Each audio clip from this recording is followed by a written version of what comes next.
Welcome प्यारे बच्चों, आप सभी का स्वागत है एक और नई वीडियो में। आज इस वीडियो में बच्चों हम पाठ नंबर 6 पढ़ने वाले हैं, पापा खो गए। जैसा कि मैंने आपको पिछले वीडियो में यानी कि जब हमने पाठ नंबर 5 स्टार्ट किया था तभी भी बताया था कि बच्चों हमारा इसमें से जो अध्याय नंबर 2 है वो अभी सिलेबस में नहीं है, वो अब कट चुका है। इस वजह से जो पाठ नंबर 3 लिखा हुआ है वो 2 है, जिस पर 4 लिखा है वो 3 है, जिस पर 5 लिखा है वो 4 है, जिस पर 6 लिखा है वो 5 और जिस पर अब 7 लिखा है वो हमारा अध्याय नंबर 6 है, जिसका नाम है पापा खो गए। अब जैसे कि आपको पाठ से पढ़कर पता चलता है बच्चों नाम से कि इसमें शायद हो सकता है किसी के पापा खो गए हैं, या फिर कोई बच्ची अपने पापा से या फिर कोई बच्चा अपने पापा से दूर हो गया है या पापा खो गए हैं, उसके बारे में हमें आगे पढ़ने को मिलेगा। चलिए बच्चों पाठ पढ़कर जानते हैं। सबसे पहले हम ये जानेंगे कि इस पाठ के लेखक कौन हैं। श्री विजय तेंदुलकर, यानी कि इस कहानी को, इस एकांकी को किसने लिखा है? श्री विजय तेंदुलकर ने लिखा है। चलिए बच्चे इसका सारांश पढ़ते हैं और जानते हैं। प्रस्तुत पाठ विजय तेंदुलकर द्वारा लिखी गई एक एकांकी है, यानी कि जो यह पाठ है वो विजय तेंदुलकर द्वारा लिखी हुई एक एकांकी है। इस एकांकी में उन्होंने निर्जीव वस्तुओं को सजीव रूप में व्यक्त किया, यानी कि इस एकांकी में जो कोई निर्जीव वस्तुएं होती हैं, यानी कि जो बेटा जिनका कोई जीवन मृत्यु नहीं होता, जो सजीव चीज़ें नहीं होती, यानी कि नॉन लिविंग चीज़ें को उन्होंने लिविंग चीज़ों के रूप में बताया है। चलिए बच्चों इस कहानी के कुछ मुख्य पात्र हैं, जैसे कि बिजली का खंबा, पेड़, लेटर बॉक्स, कौवा, नाचने वाली लड़की, आदमी। ये हमारे पाठ के क्या हैं बच्चों, कुछ ऐसे पात्र हैं। इन सभी के बारे में हम आगे पढ़ेंगे। समुद्र के किनारे, यानी कि समुद्र के किनारे एक फुटपाथ पर एक बिजली का खंबा खड़ा है, एक पेड़ है और एक लेटर बॉक्स है। और वहाँ पर एक दीवार पर एक सिनेमा का एक पोस्टर लगा हुआ है, जिसमें उस पोस्टर में क्या छपा है कि एक जैसे कि कोई औरत की ऐसी आकृति बनी हुई है कि जैसे कि वो नाच रही हो, जैसे कि वो नृत्य कर रही हो। पेड़ सबसे पहले से उस स्थान पर है, यानी कि सबसे पहले वहाँ पर क्या था, पेड़ था, और पेड़ के बाद में ही वहाँ पर खंबा लगाया गया, फिर उसके बाद लेटर बॉक्स बनाया गया और फिर बाद में ही दीवार पर पोस्टर लगाए गए। और कहानी का सार फिर कुछ इस प्रकार है। चलिए बच्चों आगे कहानी पढ़ते हैं। यह एकांकी, यानी कि जो यह एक कहानी है, यह एक रात की घटना का वर्णन, यानी कि इसमें एक रात की घटना के बारे में बताया गया है।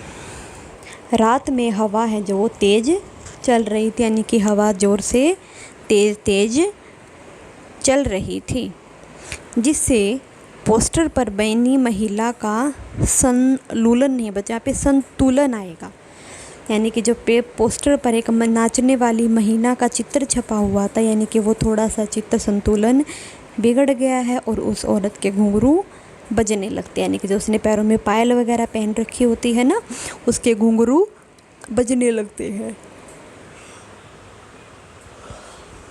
रात के अंधेरे में पेड़ और खंबा आपस में बातें कर रहे हैं, यानी कि जब वहाँ पर एक पेड़ था और खंबा था, वो रात को आपस में बातें करने लगते हैं।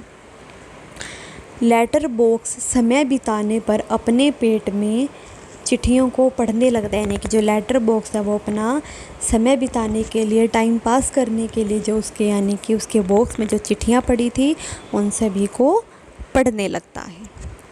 उसी समय किसी के आने की आहट सुनकर सभी चुप्पी साध लेते हैं, यानी कि उसी समय किसी के आने की आवाज़ होती है कि कोई आ रहा है, तो ये किसी के आने की आवाज़ को सुनकर, उसके पैरों की आवाज़ को सुनकर सभी बिल्कुल चुप हो जाते हैं, यानी कि जो पेड़ है और जो खंबा वो बातें कर रहे थे ना, वो बिल्कुल चुप हो जाती हैं। एक दुष्ट व्यक्ति एक छोटी बच्ची को अपने कंधों पर उठाकर उसे पेड़ की ओट में ढाल लेता है, यानी कि कोई एक व्यक्ति होता है जो दुष्ट व्यक्ति है, जो पापी व्यक्ति है, वो एक छोटी बच्ची को अपने कंधों पर उठाए हुए हैं और उसे पेड़ की ओट में, यानी कि पेड़ के पीछे छुपा लेता है। यह दुष्ट व्यक्ति एक बच्चों को उठाने वाला था और वह उस बच्ची को भी उठाकर ही लाया था, यानी कि बच्चे चुराने वाला था और वह उस लड़की को भी चुरा कर लाया था और उसे बेहोशी की दवा दे दी थी, यानी कि बच्ची को बेहोश कर रखा था। उस व्यक्ति को भूख लग जाती है और वह उस पर अपना कोट डालकर खाने की तलाश में निकल जाता है, यानी कि उस व्यक्ति को क्या लगती है, बहुत ज़्यादा भूख लगती है और उस बच्ची को उस पेड़ के पीछे लिटाकर उस पर अपना कोट डाल देता है और खाने का कुछ लाने के लिए चला जाता है। उस लड़की को देखकर सब चिंतित हो जाते हैं, यानी कि कौन चिंतित हो जाते हैं, जो वहाँ पर वो पेड़ था, खम्बा था, लेटर बॉक्स था, वो सभी उस बच्ची को देखकर बिल्कुल चिंतित हो जाते हैं, घबरा जाते हैं। वे सब उसकी रक्षा करने के संदर्भ में आपस में चर्चा करने लगते हैं, यानी कि उसकी रक्षा हम कैसे करें, बच्ची को हम कैसे बचाएं, उसको उसके घर कैसे पहुंचाएं, इन सभी के बारे में वो आपस में बातें करने लगते हैं।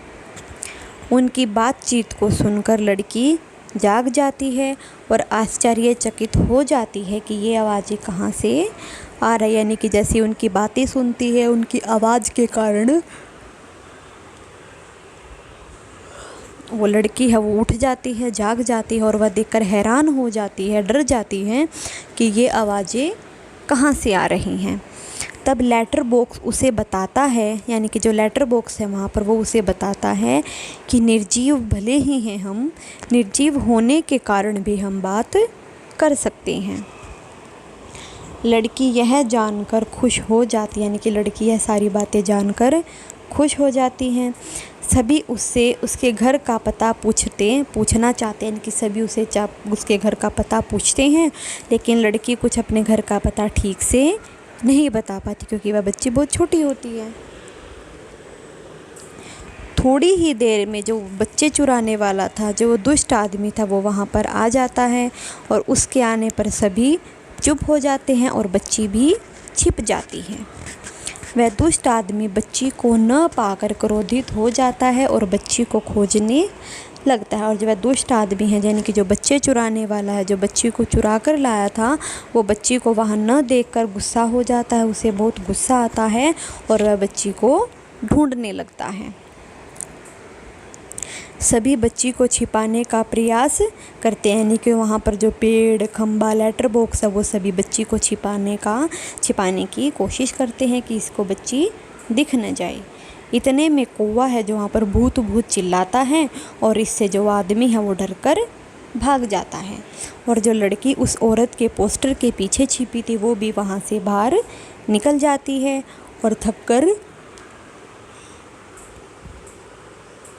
और वो बच्ची थक कर सो जाती है। आगे चलते हैं बच्चों। अब सब उस लड़की को घर पर पहुंचाने के बारे में सोचने लगते हैं, यानी कि सब यही सोचने लगते हैं कि इस लड़की को इसके घर पर कैसे पहुंचाया जाए।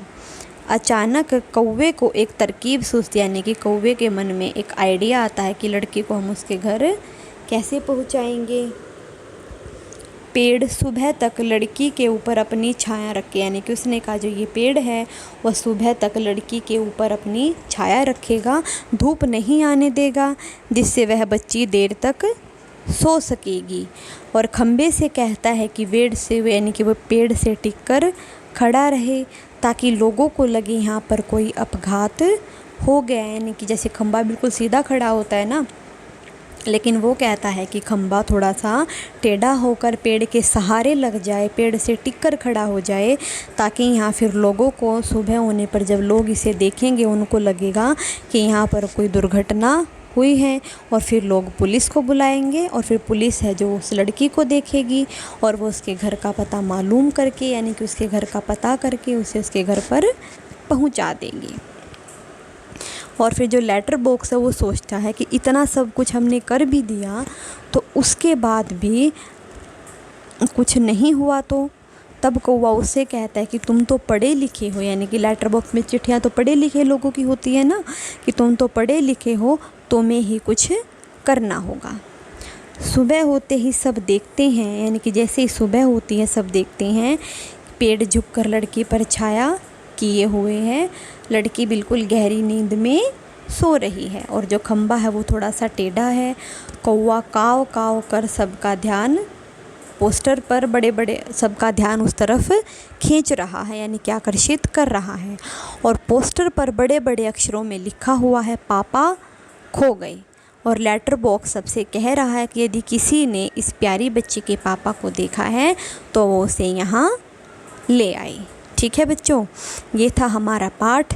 चलिए अब इसके प्रश्न उत्तरों को करने वाले हैं और नाटक से संबंधित प्रश्न। और इसमें हमारा पहला प्रश्न है, नाटक में आपको सबसे बुद्धिमान पात्र कौन लगा और क्यों? यानी कि जो इस नाटक में आपको सबसे बुद्धिमान कौन लगा और क्यों लगा?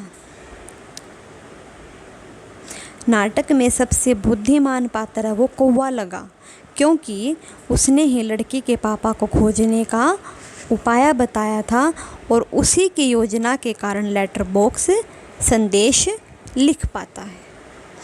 ये था हमारा प्रश्न नंबर 1। अब चलते हैं बच्चों प्रश्न नंबर 2 पर। पेड़ और खंबे में दोस्ती कैसे हुई? यानी कि जो पेड़ है और खंबा है उन दोनों में दोस्ती कैसे हो गई?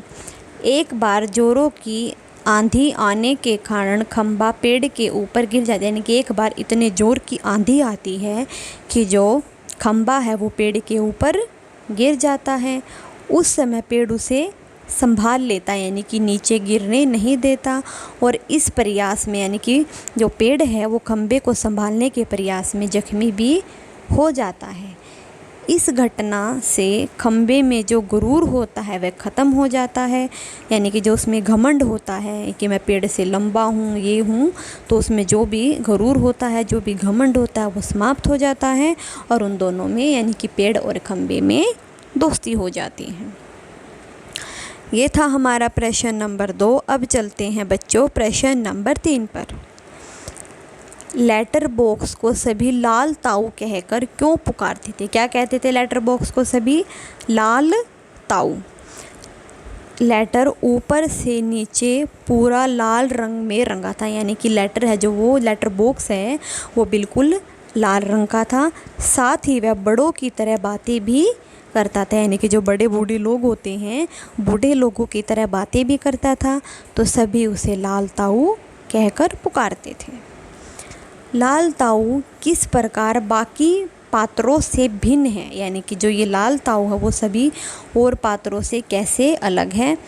लाल ताऊ को पढ़ना लिखना आता है, इसलिए वो नाटकों के अन्य पात्रों से अलग, ना ही जैसे कि ना ही तो पेड़ को पढ़ना लिखना आता, ना ही खंबे को पढ़ना लिखना आता। यानी कि जो लेटर बॉक्स है लाल ताऊ है उसे पढ़ना लिखना आता, इसलिए वो सभी पात्रों से अलग है। उसे दोहे भजन भी गाना आता है। आगे है बच्चों हमारा प्रश्न नंबर 5। नाटक में बच्ची को बचाने वाले पात्रों में एक ही सजीव पात्र है, उसकी कौन कौन सी बातें आपको मज़ेदार लगी? यानी कि सजीव उनमें से कौन था? कौवा ही था ना बेटा। तो नाटक में बच्ची को बचाने वाले पात्रों में एक ही सजीव पात्र कौवा है।